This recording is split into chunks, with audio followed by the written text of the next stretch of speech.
Hi, am I audible and visible? Yeah, cool. So, hi, I'm YASHOVARDHAN. Thank you for having me. Uh, I'll just share my screen. Let me know if you can see it.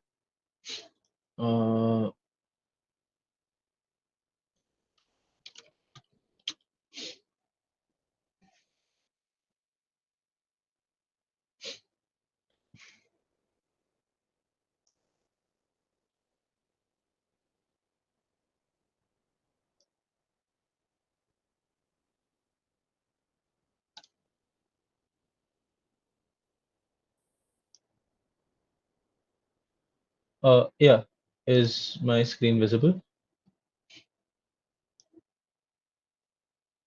Perfect. I'm not going to be able to see the chat because I'm sharing my screen.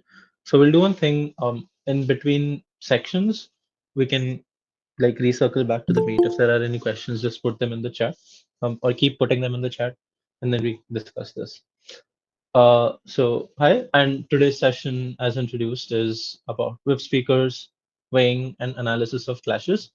Um, Obviously, with a greater emphasis on what this means in an Asian parliamentary perspective or a 3v3 perspective. Before we start, I do want to say that debating as an activity is very dynamic and it changes a lot, and situations are rather different. So, you may feel in occasions that a lot of the stuff within this session is not something that's universally applicable, um, as things like the meta changes, judging preferences change, styles change. It's largely variant. So, use all of the matter over here at your discretion and try to constantly stay ahead of the curve. Probably this session might become redundant in a few years' time, few months' time. No one knows. With that, then, I just want to flag that whip speeches, weighing, and analysis of clashes in themselves are probably three separate sessions of their own. I think with that in mind, and given that I was approached to take this session from the context of, say, preparing for the competition as well as for potentially other competitions, like if any one of you are doing UADC or anything like that. I think then what you can expect out of this session is some insight into all three of this. And I'll leave you with enough references at the end. If you do feel like you want to pursue a more in depth understanding of all of them, you can feel free to follow the resources in this slide, or you can feel free to reach out to me and I can link you up with some more resources. So, we're going to go through all three of this, and if you are someone that's beginning debate or is someone who's been debating for a bit but not at a particularly high level, for a lack of better words, we think that this is you're someone who's likely to benefit the most out of this session. So we'll leave all the pleasantries aside, we'll leave everything aside. Right, what does a whip speaker or what does a whip speech? I think to understand all of this, it's a bit easier if you're able to visualize where the term itself comes from. Parliamentary debate as itself is a bit of a cosplay of whatever used to happen in the House of Lords, House of Commons in UK, and then that trickled out into universities. Universities decided to make it a competitive activity, and then they made changes to the format, which is why you'll see you have a prime minister, you have a leader of opposition. These are very clearly parliamentary political terms that don't really have direct relevance to debate, but that's where the term comes from. Um, a whip is a term that's a little uncommon, particularly for us in India, because I don't think we have that in our parliament. But in the UK and the US, a whip is a member of both the majority and the minority, is someone whose basic role is to ensure that votes are passed in their party's favor, in their coalition's favor. Obviously, one, this includes that those that are already within your party vote for you and not according to personal agendas. And the second is trying to negotiate and convincing other members of parliament to vote for you. Um, if you all have heard of House of Cards, the main character is someone who starts out as the majority whip in the show. So I think with this, the basic context is the main role of whip is someone who's able to get out a vote from you. In Asian parliamentary, you don't have a parliament. Um, I mean, I guess the parliament then becomes this house, and that's judged by your judges, right? So essentially, the job of a whip is to win the vote of a judge. Now, I'm hoping that at least most of you know what the basic structure of a 3v3 debate is. You'll have the prime minister, followed by the leader of op, followed by the deputy prime minister, followed by the deputy leader of op, followed by the government whip and the opposition whip. The whip speakers will be the last substantive speaker on either side, and there's a lot of scrutiny on what you can do and even more scrutiny on what you can't do, because whip is one of the two roles in debate where there's an extreme emphasis in terms of restricting what you can say and what material you can bring, because as the last speaker there's an undue advantage if you're left unchecked, because you don't give the other team an enough opportunity to engage with what you say if you bring up something new. I'm going to talk about this a bit more, but the basic idea is every speaker before you has said what they have to say. A whip's job is to win the debate using that existing material. What is a whip speech classically supposed to do? Um, One is summarize and condense the debate. Usually, the end result of this is you get four or five or two or three clashes, and we'll discuss that later as well. Second is to respond to the opposing team in terms of any arguments that they have standing, any claims that they may make. Um, you probably have the last chance to get in something to say about their case. You want to make the most out of it and try to destroy as much as you can. Third is to steelman your own team's case. What does steelmanning mean? You can think of it as something as an equivalent to rebuilding your case, and think of it as the opposite of straw man, where a straw man means you take the worst possible interpretation of one case. Steelman means you try to take the best possible interpretation of your case, right? So you try to build up your case as much as possible and try to fill in as many gaps that are like trickle down after your first two speakers have done. Um, the next is your job, and this is the more important job, so as to speak, because this is where the classical ability of whips is determined. Is first comparing material that both teams put forward, weighing that material, which we're going to discuss a bit more in depth later, and essentially explaining why your team wins the debate given the context of what both teams have said, given the context of the motion, things like that. That's essentially why we say that the job of the whip is to win the debate. And pretty much you can say that debates are won and lost at whip, because if they are equal, I think the whip has the greatest ability to determine in which side the debate ends up going. A strong whip can even recover lost debates, and we'll discuss some instances of this happening later down in the session. And as I mentioned, all of this operates under the constraint of not bringing in new material, for the same reason that you don't want to provide unfair advantages to those that get to speak last. What can a whip speaker do as a result? I've appended a screenshot from the UADC judge manual, which is basically the official rule book for 3v3 debating, and particularly in Asian formats. You can add new analysis to existing claims, i.e., if your first two speakers have already present arguments, you can provide new ways to explain that same argument.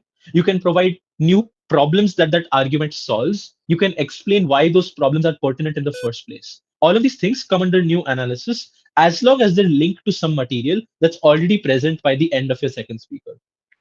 You can bring in new responses to whatever material that the opposing team brings up to you. There's not too much of a restriction in terms of how you conduct your responses.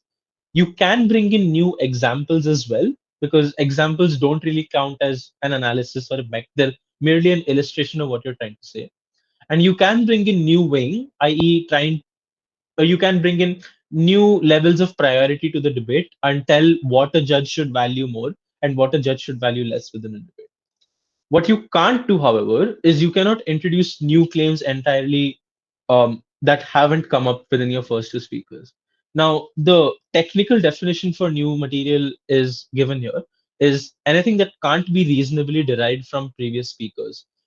Um, this becomes important because a lot of the times you'll end up hearing eventually, if you stick to speaking whip long enough, you'll hear words like whip dump or lack of engagement, new material, things like that, wherein If judges feel that your material did not come up within your first two speakers, there is going to be the threat that they do not consider that material and they just discard and invalidate it.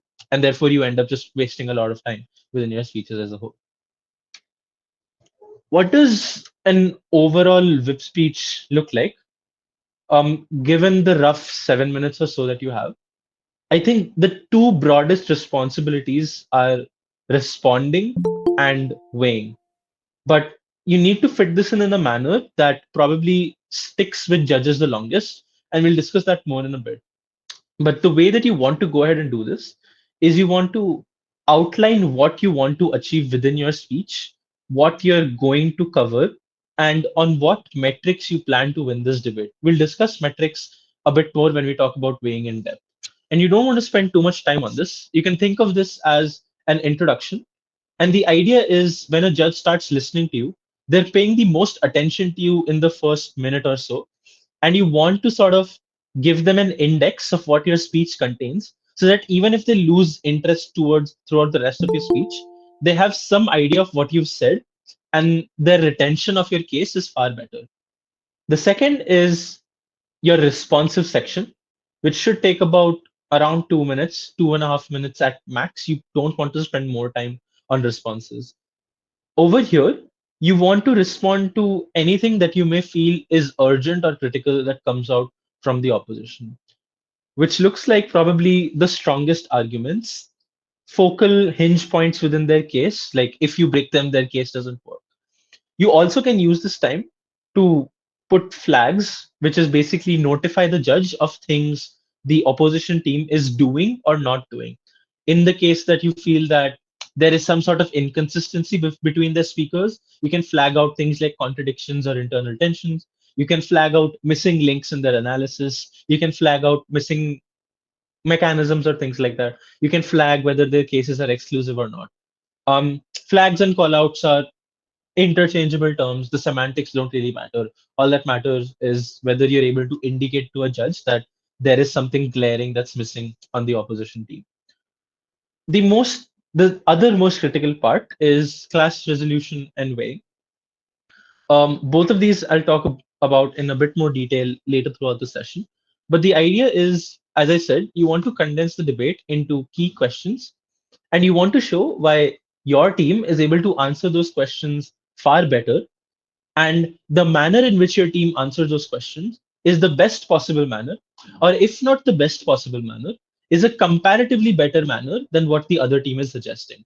The first half of it is clash resolution, and the second half of it is weighing. And this is where a majority of your time is going to go, because you want to be sure that all the material that has been put out, you want to ascribe some value to it and tell the judge why this value is uniquely good and why the opposing team's value is uniquely bad.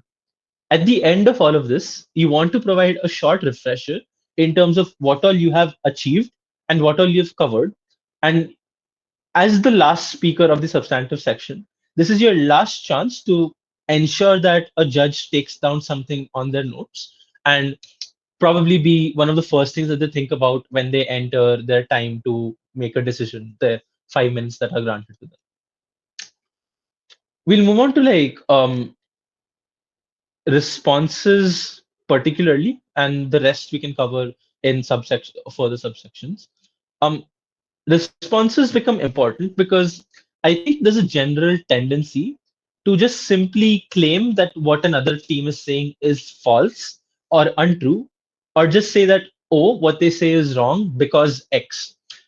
That leaves for an incomplete response, which doesn't really accomplish much because at best you're left with a so what statement, which doesn't really help you further your case anymore. What you want to do is ensure that your responses are effective within your speech. And you want to ensure that whatever time you're spending it to maximize the amount of damage that you can do to a team, which means you want to target the strongest pieces of analysis that come out from the opposition team. And you want to target the ones that bring them the most amount of positive credit, i.e., you want to reduce the playing field where they're winning. You can do this by broadly breaking down individual components of their material in and of itself. This is like a quick heuristic in terms of how to go about targeting your responses in the first place. The most effective one is to identify premises of the same material that the other team is pushing forward and explain why their premise is faulty or doesn't apply to this said debate. What this does is, if you knock out the lowest layer, everything that follows it ends up falling out on its own, and you don't have to put too much legwork. And what that does is, in the least possible amount of time, you're able to take out the most possible amount of matter from the opposing team. So if you are a gov whip, you probably have to force an op whip to rebuild a lot more, and therefore they probably weigh less or they respond to you less or things like that. Or if you're an op whip, you probably just don't give them a chance to re-enter the debate, and you probably are able to clearly depict why the gov team is losing clearly if the grand impacts of theirs just don't stand because the premise is faulty. But this obviously sounds too good to be true, which in most cases usually is, particularly if you are facing good teams as well. Because it's not extremely common that teams pick up faulty premises to base off arguments from. If that is the case, there's no reason to panic. You simply move to the layer that follows it, which is the analysis. In this layer, you can probably find reasons to say why their analysis is faulty. Analysis over here is jargon, but the essential idea is to say why their explanation of a given problem in the world is faulty. This could mean probably if they say a motion aims to solve a certain problem, um, you could probably say that the way that this problem manifests doesn't happen in the way that they're saying. Or it could be they try to sell this problem as something that's a far bigger issue than it actually is in real life. Or they try to say that this solves the problem in some XYZ magical way, but that doesn't ever actually happen. If you can fault this, then you're essentially able to question a large amount of the need for doing what ops says in the first place. Because what this does is it's able to show that if it is a non-issue or if it is an issue that they're solving incorrectly, then how they solve it and what happens as a result automatically becomes something that holds far lesser weightage. Again, this is a little bit easier to get than finding a faulty premise, but it still may be tricky at times, particularly in your better rooms as you go up. Even if that happens, you still have another layer left where you can move to the mechanisms. Mechanism is again jargon, but the essential idea is how does a team explain why what happens leads to their end goal? The basic idea is if you follow the example of, say, a certain problem being analyzed, a mechanism is basically explaining why the motion moves or why the motion solves the problem in a step by step level. So over here, it's far easier to catch out faults and flaws because the easiest ones to catch are gaps in these mechanisms, i.e., X leads to Y probably has an intermittent step of Z in between. But if a team doesn't explain Z, then you can target that and say that without explaining Z, you can't possibly reach Y. And if you can't reach Y, you can't reach the end impact that you try to push forward. As a result, if you're able to take out mechanisms or if you're able to find faults in mechanisms, you're able to like disprove a large amount of their end goal impacts in terms of saying this is what happens. And as a result, you're a little better off. But even if this doesn't happen, the last thing that you have in responses is your impacts, which is basically what happens as a result of X. I think this is probably the easiest layer to respond to, but because in most cases you have responses like this probably isn't going to turn out this way. This probably isn't a proportional impact. Like for example, if it's a motion about changing curriculum in schools, it's really far-fetched that changing curriculums in schools will solve world hunger, even if you teach all children about the importance of donating food. Like, it's just not a realistic thing that's probably going to happen, even if they're able to find a correct premise, even if they're able to analyze the problem well, and even if they're able to provide mechanisms for it. That impact is simply something that can't fly within the scope of this debate. So you can find faults in these impacts. After finding the fault of anything, your job isn't done. You have to explain what happens as a result of this faulty premise, faulty analysis, faulty mechanism, faulty impact, etc. You have to tell me how opposition initially positions their case in the assumption that there is no fault in their case, how you point out a fault, and what that brings the reality of the case to, and how there's a difference between what op is saying and what op's reality is, and use that to show why you are in a better position.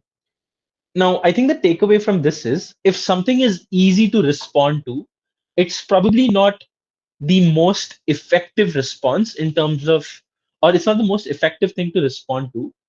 Um, because if it is something that's easy to respond, a judge probably already has some apprehensions about it. So this is not to say that easy responses you should never take them, but this is just a warning sign in terms of not simply defaulting to the easiest cherry picked responses just because you can think of them. The reward for finding a harder response is often far more greater because you're able to take out larger amounts of chunks in much more cleaner manner and much more efficient manner. So if you do end up responding in a web speech, try to remember at least this section, because then you'll be quite destructive with the material that you're able to put out against an opposition team. What happens if the impacts are also faultless? Then we resort to something called weighing, which is going to be the next section. I think a slide or so after this. Yeah, a slide after this. So weighing happens when you assume that all of this probably ends up happening and all of this is really. But I think the most, or rather, one of the most overlooked parts of debate is at the end of the day, it's about utilizing your 7 minutes, 7 minutes, 15 seconds to transfer as much material as you can into the minds of a judge or onto the notes of a judge. You want to ensure that they're thinking about you when they enter a delib or when they enter and try to formulate their OA. You need to ensure that they're able to understand what you're saying as clearly as you think about it. Which is why, particularly for whip speeches, because you have a lot of dynamic elements, you have a lot of responses, you have a lot of material that interacts with each other both explicitly and implicitly. You want to ensure that the judge is interpreting them in the way that you intend for them to interpret it in. For this, the starting and the ending of your speech has to be as clean as possible. This goes without saying that obviously the middle contents of your speech should be tight and should be clean as well. But the biggest piece of advice I would give is to flag and signpost what you're saying and what you're doing. This often looks like probably announcing that you are going to call out XYZ, announcing that you're going to respond to XYZ material, and you have n number of responses, announcing that you have ABC metrics that you plan to win the debate on. If you're able to do this, even if the judge doesn't listen intently, they know or have some idea of what you're trying to accomplish or what you have accomplished within your speech. I think this is an overall like encapsulation for what whip speeches are. We'll move on to weighing immediately after this, but before that, just want to check if there are any questions.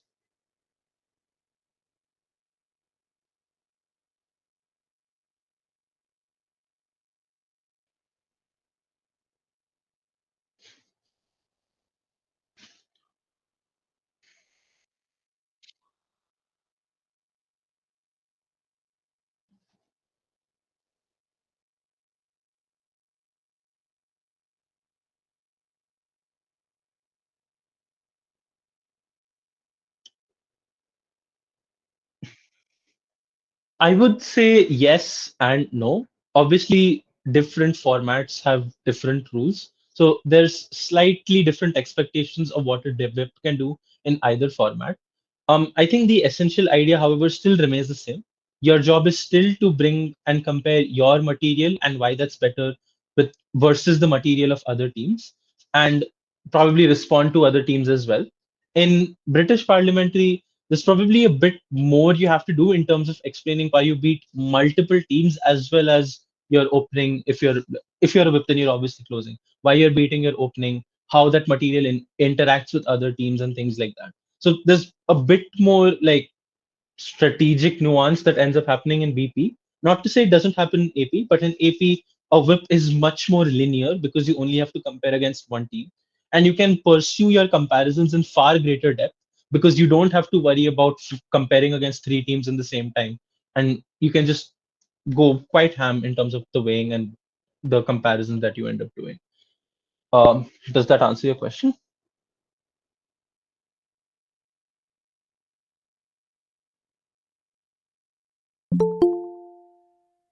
Perfect. I'm gonna assume there are no questions for now. If you do have them, you can just keep posting them in the chat. I'll just keep revisiting them. Uh, oh, something came up. Did it?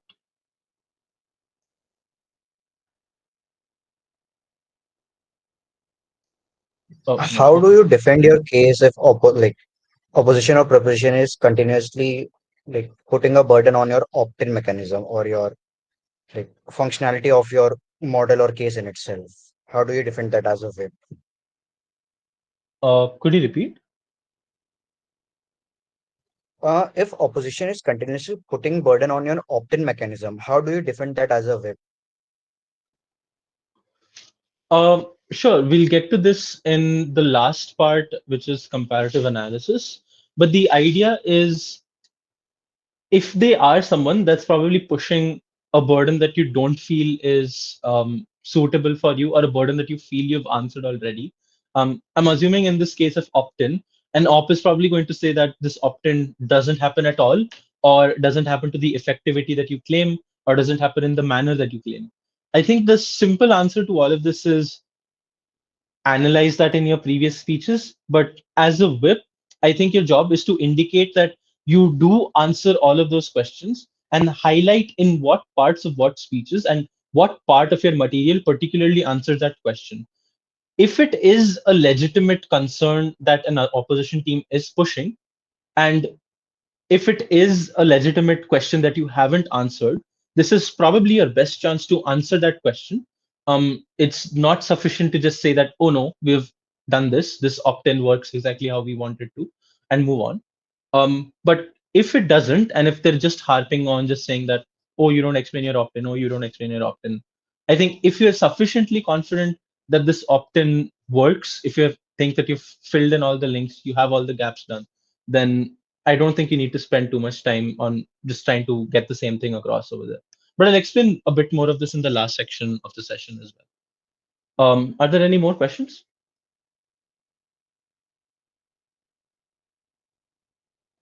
If not, cool. I'll just go to the second part here. Uh, Weighing.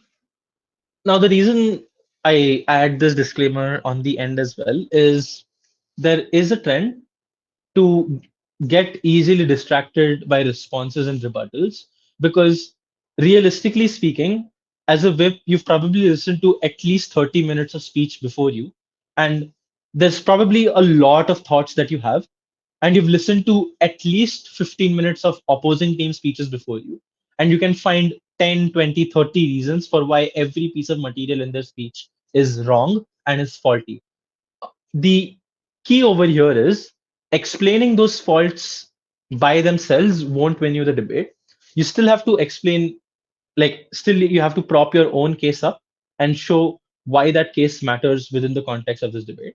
And the manner in which whips do this is by weighing. Ideally, weighing is something everyone does, but the role fulfillment expectation of this falls quite larger on whips. So yeah, if you're a whip, try not to get distracted by responses. Try to get weighing clear. Uh, what is weighing essentially? The simple idea is saying why what your team says is good, why what the other team says is bad, and why the good you get is better than the bad they have. And a step beyond that is why even if there is something bad on your side, it's still better than the best possible good that can come out from the opposing team. This sounds like a bit of a tongue twister, but I have this later on in the session as well. The simple idea you need to take away is after anything you say, you need to explain why what you said is better than what the opposing team said. And this has to go for when I say everything you say, I mean it. This could be in terms of why your examples are more relevant, why your analysis of a problem is better, or why it's more relevant, why your impacts are better, why your mechanisms are better. How do you go about weighing though? Um, to weigh, you probably need to compare things in some manner, and you can only compare if you have some metric to use to compare to. Now, in a general semantic sense, metrics are just quantifiers, right? Your meter, centimeter, kilograms, things like that. Similarly, for arguments, you use different scales or phenomenon of reference to show how much value any material that you bring about holds. If your arguments or if your material holds greater value, obviously you have a better shot at winning that debate or winning that particular clash. The issue is if you don't ascribe this value yourself, judges to some extent have the liberty to decide in what way to interpret that value or in what way to interpret the importance of that value within a debate. I think the biggest issue over here is just simply one of misunderstanding and miscommunication between a speaker and a judge, because through whatever barriers they may be in between, if a judge misunderstands why you value something, you're just entering the decision making process of a judge at a disadvantage, and you're making it far more likely that an opposing team wins over you if you don't explain why your material is important or good. What are these metrics? Um, I think there's broadly two types of metrics that you can look at over here. One is impact quality. I don't think quality is the best word, but I think is the most intuitive that it got to me, right? Um, this is not a complete list by any means, but these are the most frequent metrics that end up popping up within a debate. One is scale.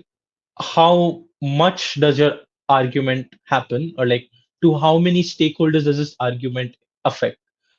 This could be scale of people affected, scale of countries affected, scale of economies. It could be anything in terms of numeric value. Do you help more people or do you help less people? This is probably the most frequent one that pops up because it's the most easy to visualize and it's the most easy to sell to someone as well. That if I help more people, then obviously I'm doing a better thing than what you are doing. It's just intuitively an easier thing to weigh on. The second thing is the gravity or the severity or the effectivity of something. So notice all of these metrics play in tandem with each other. Gravity and severity probably leads to what is the depth of the impact or how permanent that impact is, how much of an effect does it have on its stakeholders. Um, a slap is probably very low impact in gravity, a bullet is very high impact in gravity. Similarly, different policies affect different people to different degrees. Some may be extremely superficial. You have things like arguments against affirmative action for them being tokenistic and not being impactful enough, versus probably say something like structural change or reservation that may be more impactful. These I'm just going off the top of my head, but that's the general gist of what weighing on the gravity or severity of an impact looks like. The third is the vulnerability of your stakeholders itself. Um, you may be helping different stakeholders, and within a debate some stakeholders probably require more help than others, or they require more attention than others. Um, this probably isn't restricted to vulnerability in itself, but the nature of stakeholders. This could be the relevance of stakeholders, for example, or it could be, say, the capacity of stakeholders to bring about change. These are just few examples, right? For vulnerability, the classic example that you see thrown around a lot is minorities, because they probably don't have the best lives as compared to those living in the majority. As a result, they probably require more help and they require special consideration. And it's okay to not consider larger groups of people if they're like comparatively more privileged.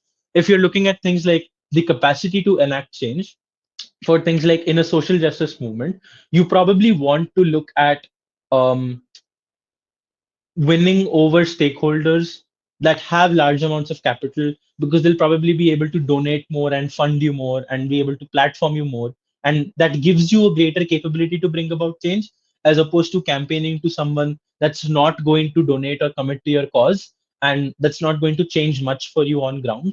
So over here, this is another example of how the nature of stakeholders probably ends up becoming a metric to weigh your impacts over. The next one is a time frame of impacts. Different methods to solve a problem may yield different outputs of impacts and may yield them across different time scales. Things like, say, stimulus checks probably give a short term impact of providing immediate liquidity and immediate cash to people on ground.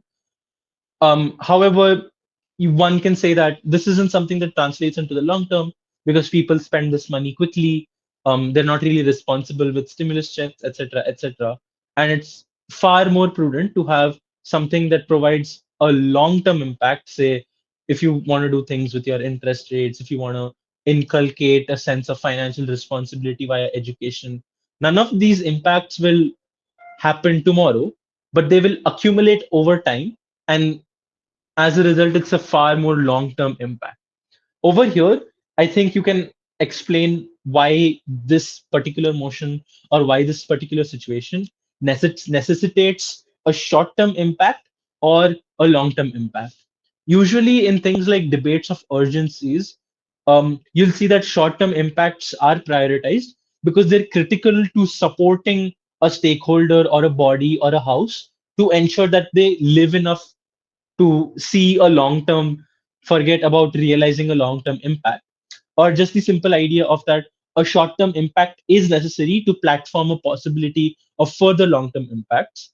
But on the second, like on the flip side, you also have debates where you probably see short term impacts as those that dissipate really quickly and don't have meaningful change.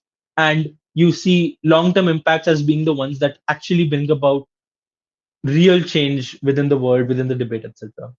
You'll notice that there's a bit of a linkage between the scale of impacts on time and the scale of impacts on their severity. And this is what I meant by saying that a lot of metrics are often tied within each other. The last is things like sustainability of solutions. Can you sustain a solution for a large amount of time, or can you not?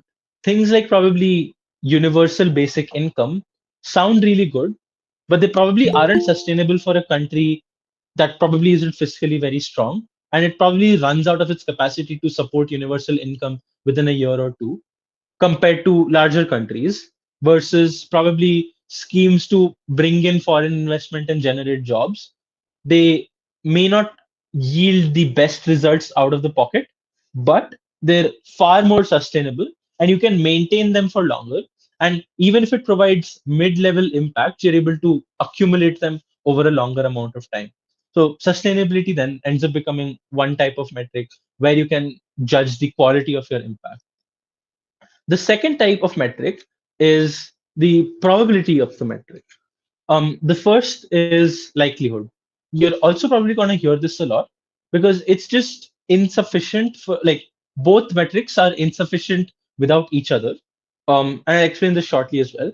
But the simple idea is it probably doesn't matter if you have a really high quality impact if that impact never materializes or if that impact rarely materializes. I think then it lies upon you to also show that this impact is something that happens frequently or it happens far more than it happens on your opposing team. A second type of impact is a second type of metric, sorry, is inherence or relevance to the motion. You'll hear judges saying X team was on clash or off clash. This looks like just whether your impact is in line with the particular change that a motion is talking about, or whether it's something that probably doesn't matter to this debate. Um, Say, for example, if you are talking about um, regretting the rise of startup culture or something like that, I think an impact explaining how the rise of startup culture probably motivates people to do extremely risky business that's bad for the market, etc., is far more relevant to the debate than saying that um, startups are good, period. Because sure, startups may be good, but how relevant is that to the question of the rising trend of startup culture? There may be a relevance, but one is far more relevant than the other. So this is where you're able to highlight why your impact more is centered is placed more close to the center of the debate. The third type is whether the proportionality of your impact is in line um, with the change that ends up happening in the motion. As I mentioned earlier, you're probably not going to have drastic solutions come out of small motions. If you're debating things like um, narratives of people or like how people behave in relationships, that possibly can't lead to impacts like US firing a missile at Russia because there's just way too many gaps in between, and both of them happen at two very different scales. So you probably want to ensure that your impacts are proportional to the change that ends up happening within the motion. If it is a motion that has a very minor change, your impacts are probably also going to be something that's quote unquote minor in the grand scheme of things. If your impact is something that's really large, if it's like a drastic turn of foreign policy or something like that, sorry, your impact should ideally also be reflective of something on the same scale. Lastly, is just how real are your impacts, and this ties into proportionality as well. In some cases, some impacts just don't seem real. Like, no matter how much I analyze it, it's extremely unreal that China becomes democratic through any mechanism. Even if the opposition team does prove it to any meaningful degree, they would have to go through multiple layers of analysis and mechanism to reach that conclusion. And even if they reach that conclusion, it's still something that's highly questionable for someone that's judging your debate, just because it's probably something that doesn't feel real. So just to check, if you think that an argument is too good or too bad to be true, it probably is. So these are ways that you can assess and ascribe values to your arguments. Now, the thing is, usually both are at some sort of compromise with each other. Extremely high quality arguments, extremely high impact arguments probably don't end up happening as frequently. If you are a team that's probably arguing against militarization in Asia or something like that, an argument that militarization is something that China will view as some sort of provocation, therefore they will take aggressive action, is something that's not very high probability. But the result of China taking aggressive action is a very high quality impact. Conversely, if you say probably you need to support militarization because um, you want to get rid of inter country or intercontinental drug trade or slave trade or things like that or human trafficking, it is a high quality impact in a general sense. But given the context of the debate, it probably doesn't rank as high as, say, China going ahead and committing military aggressions on other countries, even if it is something that you can guarantee happens all the time. The key then is to sort of identify a balance of the two and try to maximize both the quality and the probability of your arguments when you're trying to like find your metrics in the first place. Metrics besides these are things like exclusivity, whether a particular thing can happen only on a gov or on a op. If it can happen on either side, then there's no point debating about it. Both teams can do it. There's no need to waste time on it. Engagement is how probably an opposition argument responds, or the lack of response of an opposition argument to your material, or how your material probably engages far more convincingly with the opposition material. These sorts of things, explaining how the material interacts with each other, also becomes a manner of illustrating the quality of an impact or of an argument that you have. Independence is when, regardless of what each team says, does this argument stand? Usually you'll see this used a lot with things like principles, because they usually end up being independent and or slash consistent, because they tend to apply in situations regardless of what is the practical impact of it, regardless of what's happening on ground. um this is basically like a abstraction of a probability argument, wherein if it's something that happens all the time, no matter what happens, it's just an extremely high probability argument. You can probably think of it in that way. And the last is proximity and intuitiveness. Is just how intuitive does this sound? This is again something that's linked very closely to how real does an argument sound.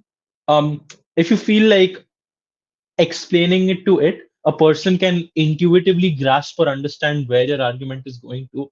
It's probably one that's better simply because it requires less effort to analyze it to a sufficient degree, as compared to a less intuitive argument, wherein you'll have a higher burden of proof. You'll have to put in more effort to analyze, you'll have to put in more effort to mechanize your claims in the first place.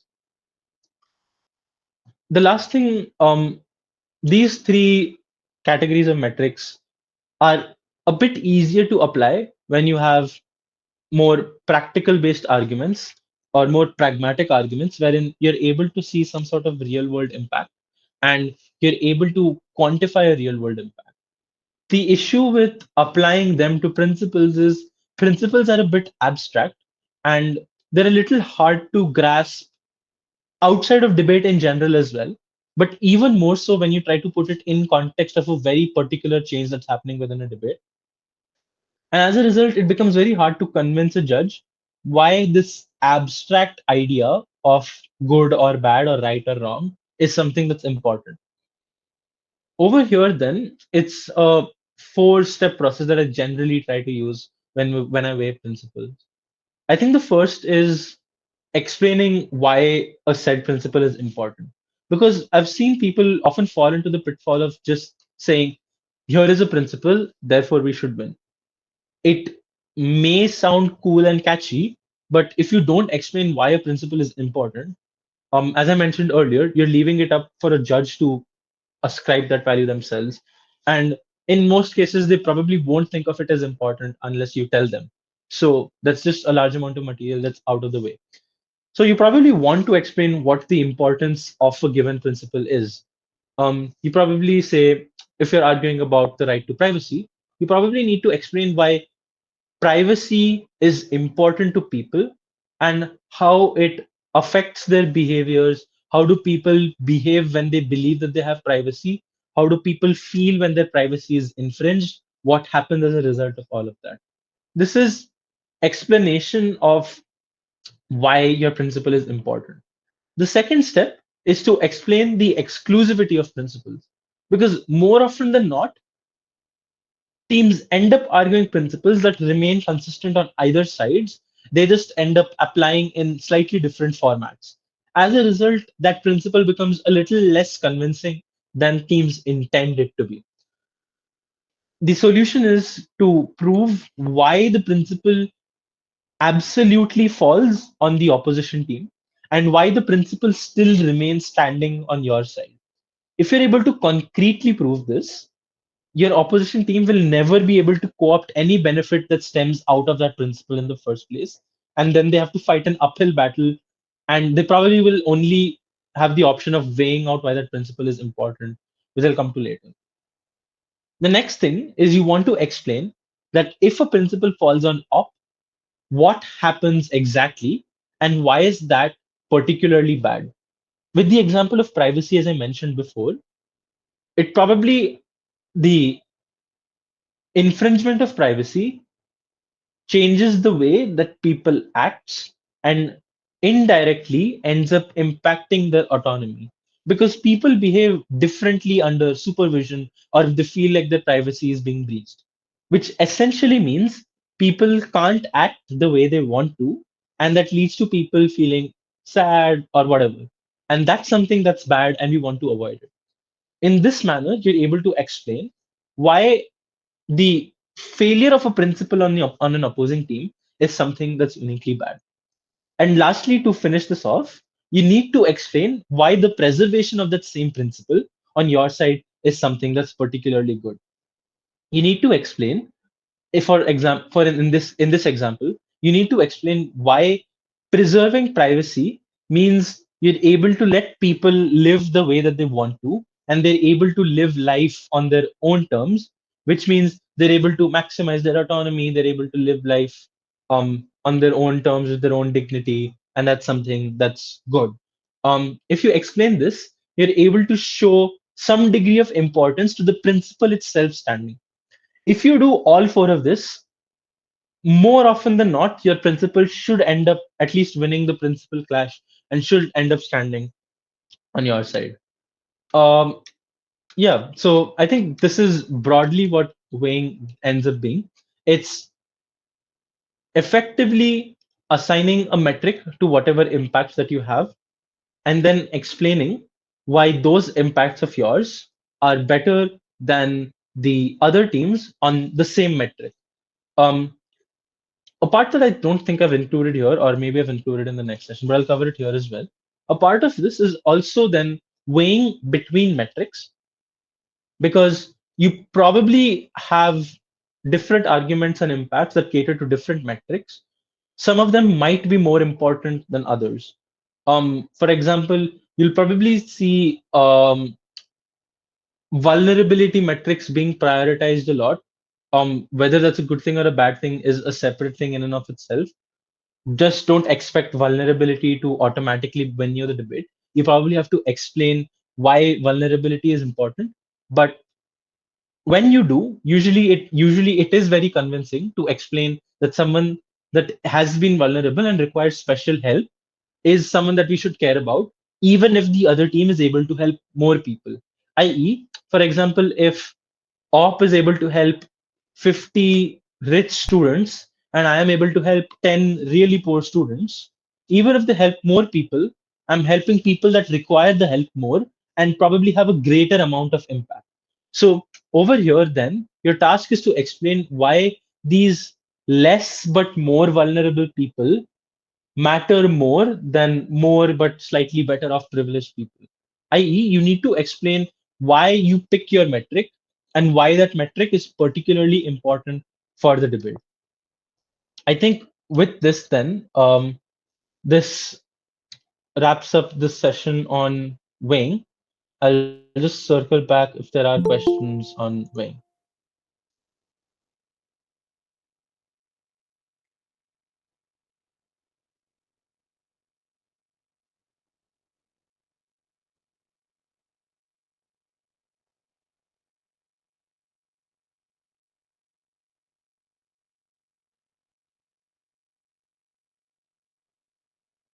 Oh, yeah. I think usually principal arguments in some way or another also end up becoming utilitarian in a way because the idea is principles dictate actions, and if principles fall then people end up taking actions that cause negative utility in some way or another, right? For example, if you say if people consent to say cannibalism, you probably end up solving things like world hunger. And on a utility basis, that makes sense. If people don't have food, and if there are a lot of people, and if people consent to being eaten after they die, then you're solving two things at once. But on the other hand, you have the principle of just how a body itself is probably sacred. And defiling a body has XYZ impacts, or defiling a body probably has negative connotations in a lot of cultures and things like that.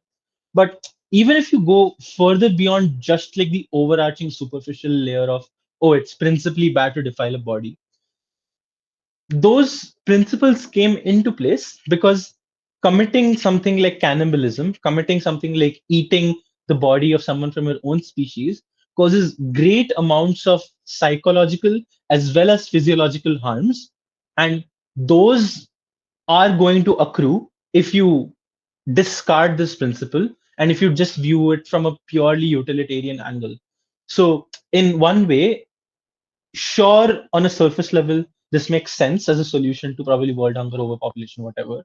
But it, in the grand scheme of things, doesn't make sense given the amount of negative baggage it carries along with it.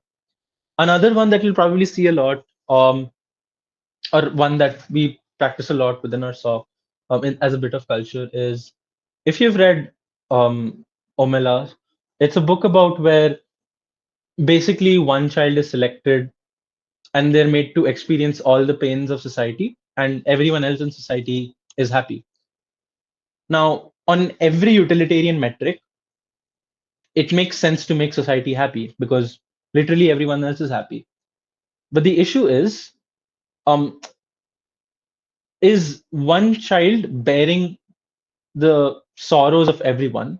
Is it proportional? Is it right? Does that sit well with people? What's the response of people going to be? All of these things are principal considerations that you can make. So a utilitarian argument is not infallible if it weighs up against a principle. You just have to look for what does that principle eventually boil down to in a utilitarian way. Like even if you look at the idea of privacy, one would argue that you don't need privacy because states should have supervision, they should control activity that goes on around. um, and it's very hard to just say that, oh, I want to be private because it helps me. But I think the end impact of like me feeling sad or stressed or strained because I'm feeling constantly supervised is still a utilitarian argument. And I think this compounds on scale if you have, say, a large amount of people who feel like their privacy is being violated or something like that, right? So you there are ways to go ahead and fight utilitarian arguments with principal ones, and there are ways to do the opposite as well, as long as you're able to prove that either the principle is irrelevant to this given case, or this principle probably doesn't like stand in the manner that a team is particularly asking to, or a team is particularly claiming. Going off topic, can you tell how you would explain to a speaker that they didn't convey their arguments well enough? Is that something that we can do? Yeah. So when I talked about whip speeches, um, the flags and call out sections is probably where you want to do this. Um, at the end of the day, the person who's going to evaluate whether a speaker did something well enough is not you or not another speaker. It's going to be a judge. I mean, you can evaluate. It's just no one cares about your evaluation. At the end of the day, it's the judge's evaluation that counts. What you can do is try to indicate as much as possible that this is some section that a judge needs to scrutinize because either they've tried something slimy, they've missed a link, they've said something incorrectly. You can call those things out and you can flag it. Like, for example, if there's a crucial mechanism missing from the opposing team, you can just say that opposition claims XYZ, but to reach those impacts, they needed to answer the question of how this problem jumped from here to here, which they never really answer. So just put it out there. Like you can do that. You can leave it out as a statement. That's perfectly fine for you to do. Before we head into the last section of clash analysis, victims, where do we draw the line? What should judges look out for crediting? Oh, I think this is a bit of a tricky question because I think the lines are always drawn in sand and they often do end up being changed a lot.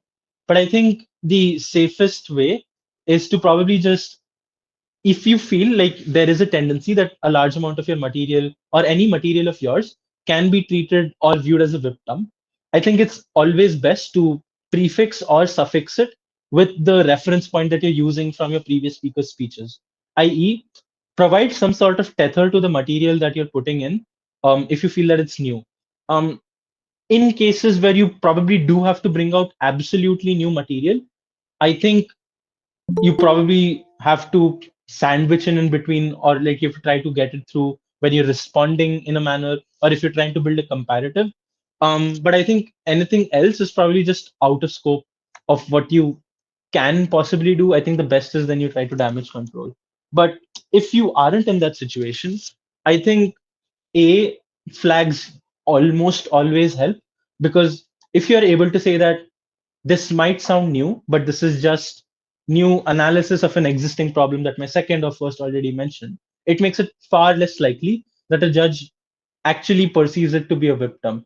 I think particularly in AP as well, where judges don't discuss with each other, sometimes there is a tendency that they try to overcompensate or undercompensate for a whip dump, and they try to adjust for the same, which means they often end up being stuck in their own head about thinking whether something is a whip dump or not. And as a result, their own evaluation of new material ends up changing. So you probably benefit a lot if you're able to just put it out there that this may be a concern, but this actually isn't a concern because this is well in accordance with any prescribed rule of debating, any prescription of the manual, etc. So I think that's probably where you go about if you want to do a whip dump per se. Where do you draw the line? I think just new claims is just completely off limits at all. I think everything else can be managed, but I think it gets trickier if you're trying to do them en masse and if you're doing them for more critical links. I think you can still get in a mechanism or two mechanisms in, or a piece of analysis or two pieces of analysis in, as long as I think you're not really venturing into new territory of an argument itself. I don't think it's too much of an issue to worry about. Only if this material is something that possibly couldn't be derived from other material at first or second, I think then is when you probably need to be wary and might want to discard that material and try to focus on something else. From the speaker perspective, how do you consider unreasonably natural? Okay, I think I've covered this. Does that explain the questions both Pratha mentioned? No? Okay, cool. I'll just move into the last section now. If there are any more questions, you can drop them in the chat.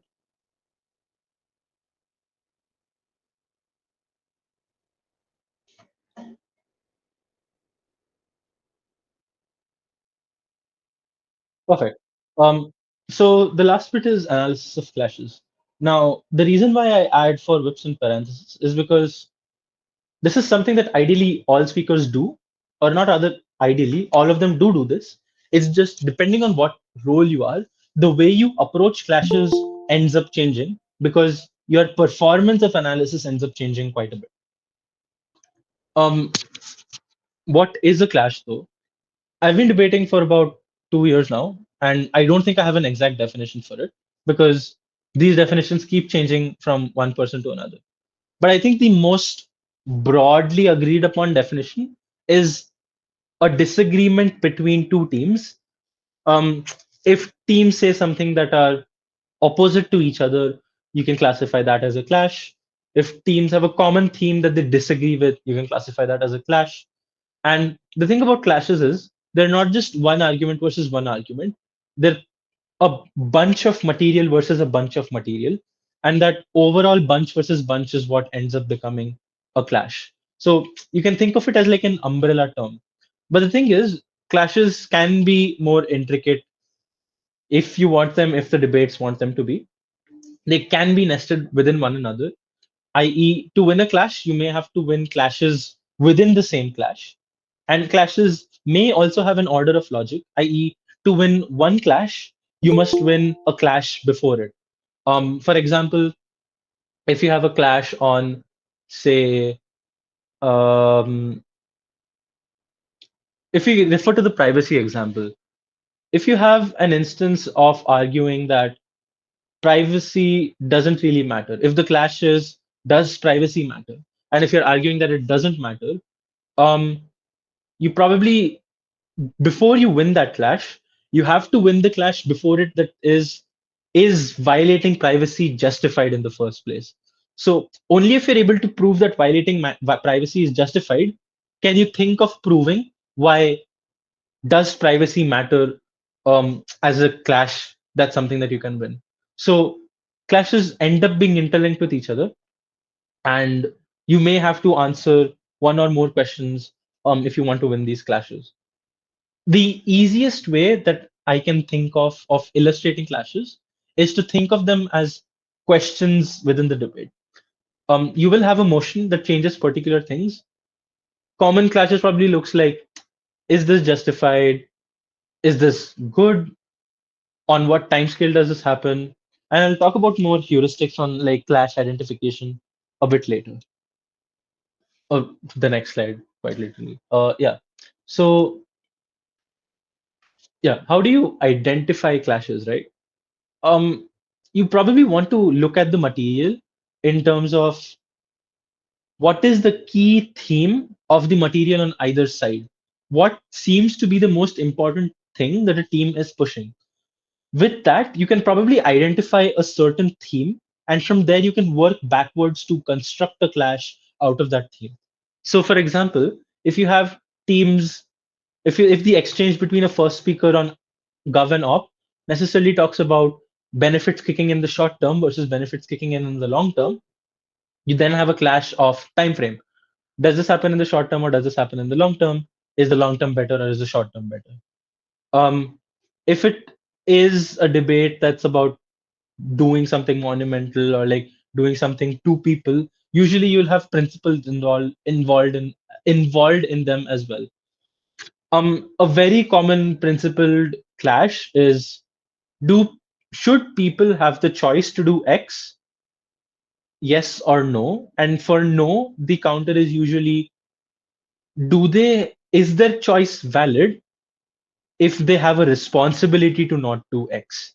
Or is their choice valid if they're not in a condition to do X? Or if they don't have enough information, XYZ?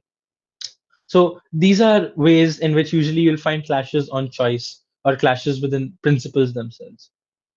Um, Benefits. Usually, and I think this is far more common, you'll find teams racing to different benefits, or you'll find team racing to a certain impact and saying, one team says that this is good, one team says that this is bad. And they probably agree on everything before it. They'll probably say that, yeah, X leads to Y, Y leads to Z, that's good or bad. Um, like if we go to the militarization of Asia example, some teams might say that militarization is bad because it aggravates China. Some teams might say militarization is good because it means greater security, which means um, drug trade reduces, or it means that piracy reduces. And as a result, companies view this as you taking security seriously, so they'll invest more in you. It's the same impact of militarization doing something. It's about whether that leads to a positive impact or a negative impact. So that becomes another clash that you can then sort of then go about and bounce about. Next is stakeholders. Do you benefit one person or do you want to benefit multiple people? Do you want to benefit less number of people or do you want to benefit more number of people?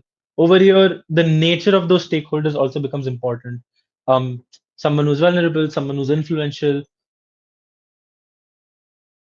someone who has a special inherence or relevance to the motion, XYZ. All of these things come in terms of clashes on stakeholders and the interests, the incentives do you want to cater to them. Likely methods. Um, does the same thing happen in one manner or the other? I.e., usually the end impact is the same. Is the method of reaching that impact more likely or less likely or better or worse off? You'll probably see this a lot in things like climate debates, where the end impact does end up becoming like, oh, we want to reduce emissions, oh, we want to have more green tech. But you can do that in two very different ways. You can probably have large tariffs, or you can probably promote innovation. These are two different methods. Um, the clash then becomes in terms of its resolution of, does it happen through X or does it happen through Y? Lastly is calls for change. usually in things like social justice movements and things like that, you'll always have an argument for, which is the intuitive that it brings X benefit that is needed, has been needed for a long time. And you'll have the standard response of you will aggravate people and this will cause backlash. Then you have a clash of whether the backlash is something that is extremely detrimental to you, or whether that backlash is something that you can coast. Is it worth the backlash? Is the benefit worth the damage that you end up incurring? These are few phrases or themes that you can use to pick out clashes and identify them, and sort of then go ahead and then perform the next step of this, which is analysis between clashes. Once you find your clashes, what do? You have to resolve these clashes, which is basically answering the questions that those clashes talked about. So if it is a question of do we want long term or short term, the way you resolve that clashes, if you're arguing for long term, you say that we want long term because of X. And the way you resolve that is by weighing and comparative analysis. Now, I've explained weighing earlier. Comparative analysis is something that's going to come up next. But I wanted to note one thing on how this slide looks very similar to this slide. Um, the reason is you'll often use these weighing metrics to go ahead and resolve these clashes. If you're able to highlight that one is better than the other, you need to utilize the weighing metrics that's inherent to these clashes to indicate to a judge that you're leading in this clash or that you take this clash, etc., etc. So weighing and clash analysis go very much hand in hand. Secondly, is the last thing that we've like not touched upon within this session yet is comparative analysis. And this is probably the if I had to pick one thing that a whip has to do all the time, it has to be comparative analysis. So, comparative analysis, as the word suggests, is just comparing your material with the other team's material. Weighing is a special type of comparative analysis wherein you're doing that with the impact. You're comparing your impacts versus the impacts of the other team.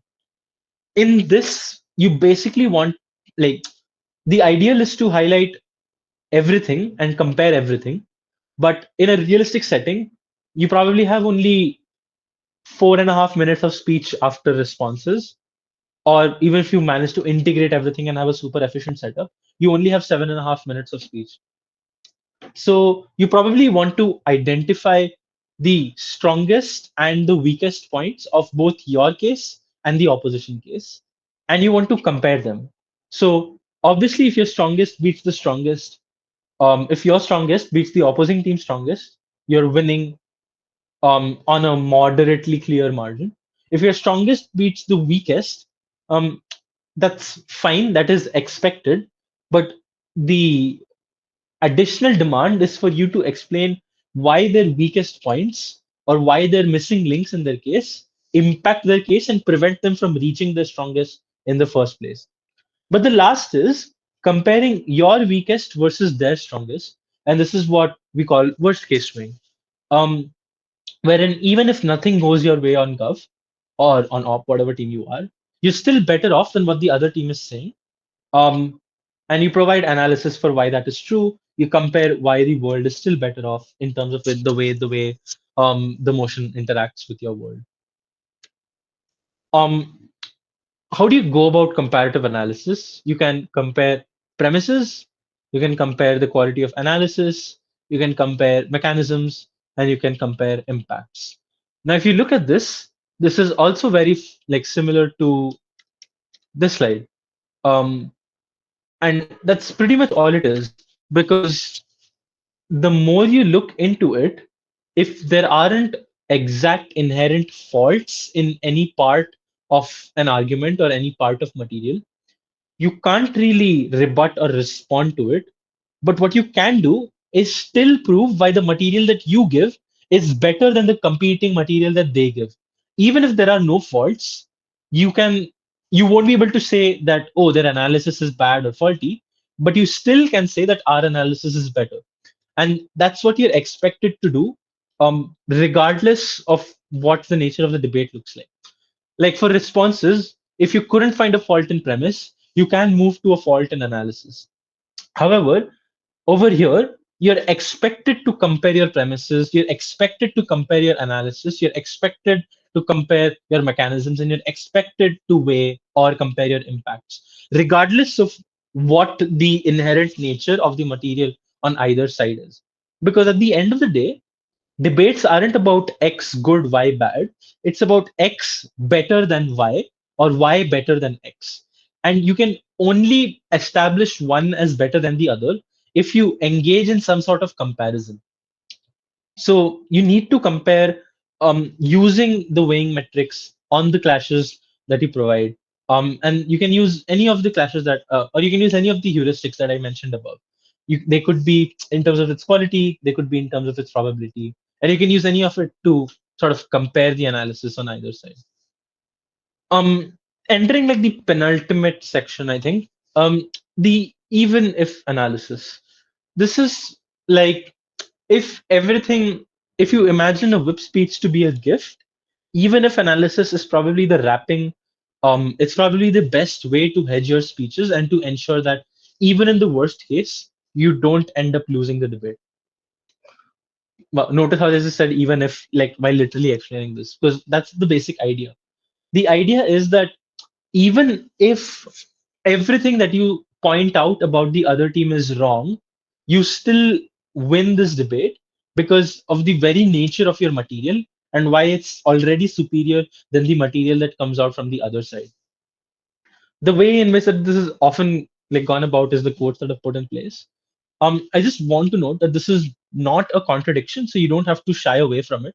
It's very much encouraged if you perform even if, because all it goes to show is that your material doesn't rely upon a particular condition being met, and it just means that it's applicable in far more cases. Because if you don't do an even if, a judge is probably going to think that your case only works in one particular instance if this works. What you want to say is that even if it doesn't work, you're able to expand the scope of it. And at the very least, you're able to push greater burdens onto your opposing team to disprove that, which means they have to spend more time. They lose out on opportunity to do other things. And that's just worse for their strategy. You just overload them and things like that. So, yeah, that's what essentially um, comparative analysis ends up becoming. Um, I'll just quickly ask questions because I only have like 2 slides after this, and we can wrap up the session then. So yeah, are there any questions here?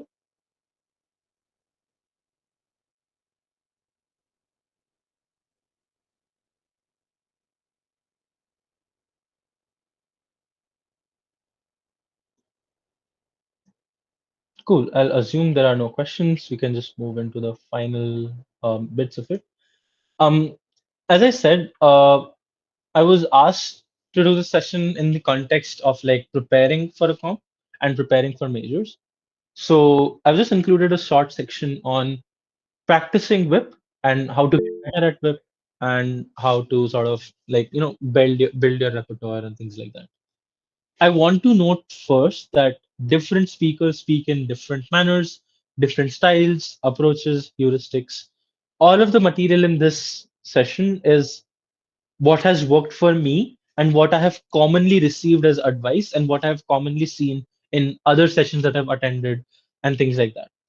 They may not translate 100% to you, but you can only find out if you do them and apply them in the first place and then try to get feedback for how you end up applying them. The way that you essentially practice whip is a little tricky because it's the most dynamic role in the debate. It goes last. You have essentially no written material when you start. Um, it's not easy to just like pick a motion and give a whip speech. There's a lot of variables that go into it. So, what are some ways that you can go about it? One is blind whips, wherein you probably do a mock, but you don't prep with your team and you don't get the motion. So you enter the mock the same time as the prime minister starts, and you sort of build out your whip speech as and when the debate progresses. The idea is to like sort of keep you on your feet and sort of have you think in that manner where you're able to condense things into heuristics. You're able to identify clashes on the go. You don't need a prep time. Um, it's to sort of build that instinct, because at the end of the day, a lot of things like responses or prioritization of responses or weighing or clashes, all of them end up coming out of intuition. And you can only do that if you're able to build and hone your instincts. And you can only do that by like practicing it under less than ideal constraints, like having less time, not knowing in advance, things like that. The second is the most standard and the most reliable, which is speak against a recording, which is you pick out any 3v3 debate video. There's millions of them on YouTube. Just open up a recording, prep the motion, pick a side, watch till DLO or GovWhip, and then speak, give your GovWhip speech and op speech, and compare it to the speech that was given in the video. Notice the differences, and then this is an iterative process. You keep repeating it, and you keep like removing flaws and try to iron out the creases. The more and more you do this, the more and more you sort of get a feel for what the exact ideal structure for a speech is, what the exact prioritization of content is, what to do, what not to do, etc. The third is try to give VIP speeches without using responses and without providing additional analysis or rebuilding things from your team. What this aims to do is it aims to improve your ability to steal man cases, and it aims to improve your ability to perform even if analysis, where even if everything they say is true and everything you say is false, why you still end up winning the debate. This is particularly hard, and realistically speaking, if you do this in a mock, you're not going to win. But the critical thing is, not all mocks are made to win. Um, you should have targeted goals in mind, especially if you're practicing for a comp and there's things you want to improve. Pick a drill and try to complete the drill as much as possible and stick to it as much as possible, as opposed to trying to win a mock or trying to win a debate. Because there is an instinct to like ditch the drill and try to go for the win, because in most cases it isn't particularly hard, but the aim is to improve a certain quality, not win a debate, and you won't do that if you don't subject yourself to certain pressure situations. Speaking of which, the next is to try to whip for a losing side. This can be either in a mock or it can be against the recording as well. um, in a recording it's easier because then you're able to like pick and choose the losing side. You know in advance which side won, which side lost. Assign yourself to the side that lost and give a whip speech for their side in the same manner that you gave like in speak against recording. If you're doing it in a mock, probably pair up with juniors or pair up with someone who's newer to debate, and you can encourage them to go first and try to go up against stronger teams and just sort of ensure that you're probably going to be on the losing end of an exchange and try to whip up a debate from that position. Because anyone can whip a debate when they're winning. Is who can whip a debate when they're losing that settles things in things like top rooms or in bubble rooms or the rounds that actually end up mattering. Next is these are a little less more relevant to like the actual skill of whipping itself, but the idea is to case file, which means you want to go through as many motions as possible, you want to watch as many debates as possible, and you want to develop some sort of muscle memory and repertoire of what are commonly occurring clashes that happen in certain themes, what are commonly occurring arguments that come up from both sides. Because the more and more you do it, the more and more you realize that there is a recurring theme and that there is a formulaic approach that you can adopt towards whip speeches as well as like debating as a whole.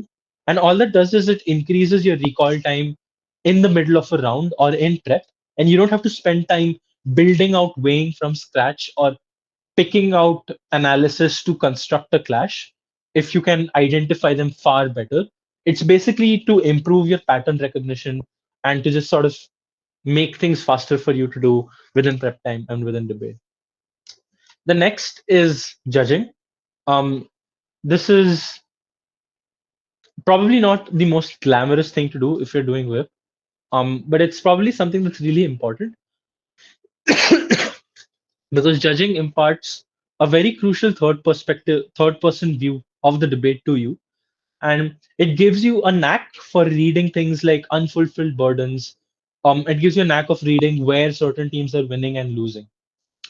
This becomes important because once you're able to identify that, you can play that to your advantage, which means if you know you are winning on X and losing on Y, you know what you have to do, which is to say that X is far more important than Y. You know that you have to deprioritize the importance of Y. You know that you have to make sure that X is the most important thing within the debate. That happens only if you're able to identify where you're with regards to X and Y, and you're able to improve that skill far more if you observe or judge from a third perspective. um and thus, like, judging usually ends up helping a lot. And the last is just endless mock spars, whatever you call them, because at the end of the day, it's about inculcating that instinct within you as a speaker. And all of this ends up becoming a largely iterative process wherein you try a drill, you see how it works, you figure out what went wrong, you figure out what went right, and you correct, you constantly course correct at smaller things. So as a result, you just have to keep doing this like repeatedly, and you'll probably end up seeing progress once you start doing this a bit more consistently. I think overall, uh, yeah, I think overall, this is something. Whip is a position that is a bit thankless because if you win, you did your job, but if you lose, you lost the debate. So there's an added bit of pressure. Um, you're the one that has to pay attention to all speeches.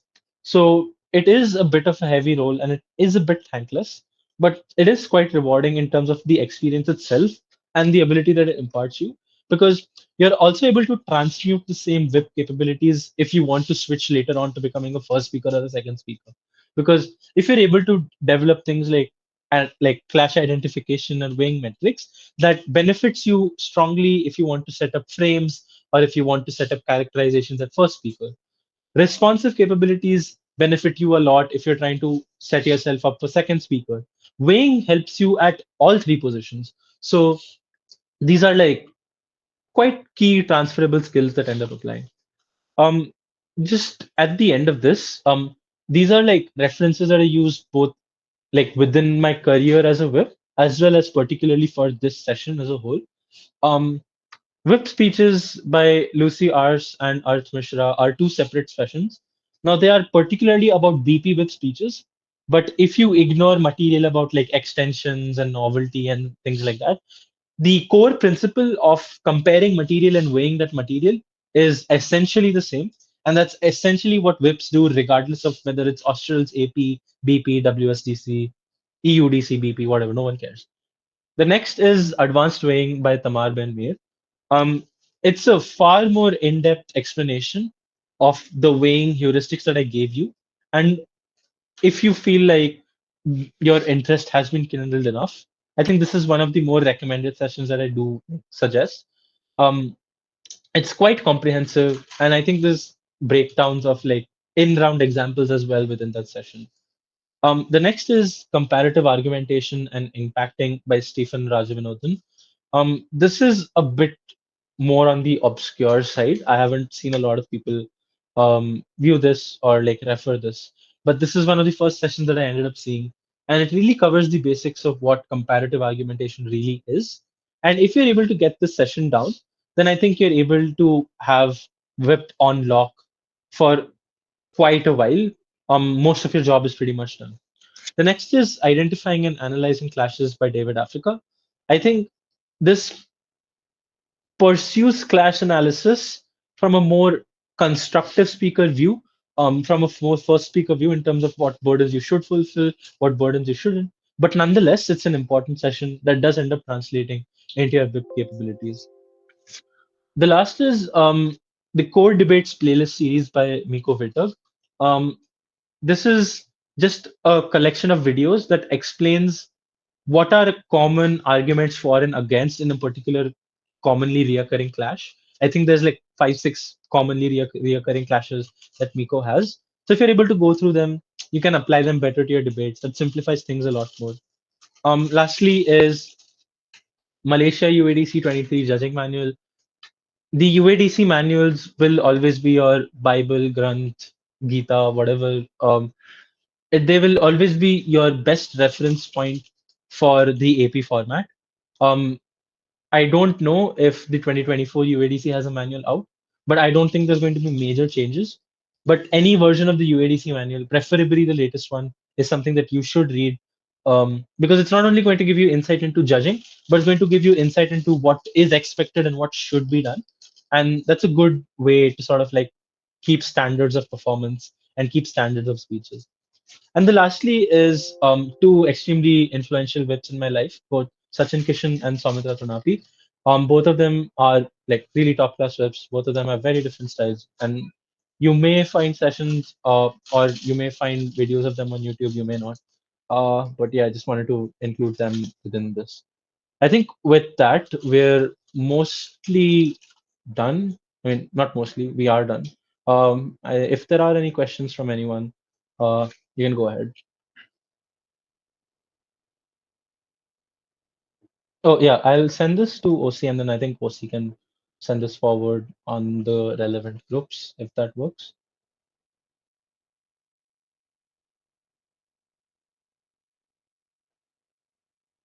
Okay, okay, perfect.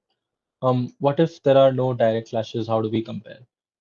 Um, in most cases, hopefully this doesn't happen because if there are no direct clashes, that means that two teams are arguing about two very different things, and that ideally shouldn't happen.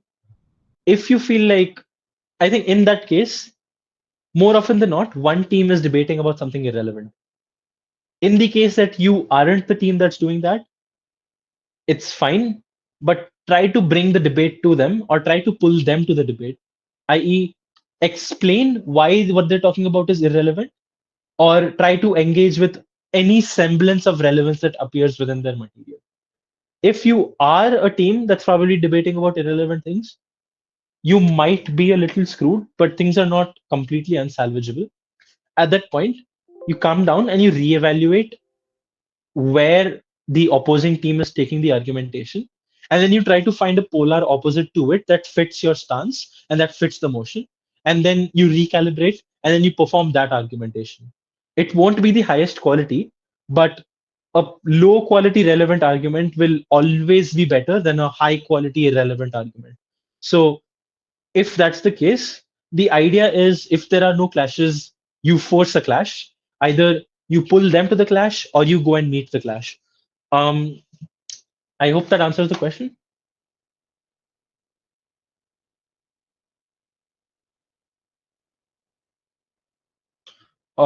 Good. I don't see anything. Okay, cool. If there are more questions, then put them in the chat. Uh, if not, I think qualifier one is on today. I don't want to hold you people back for too long.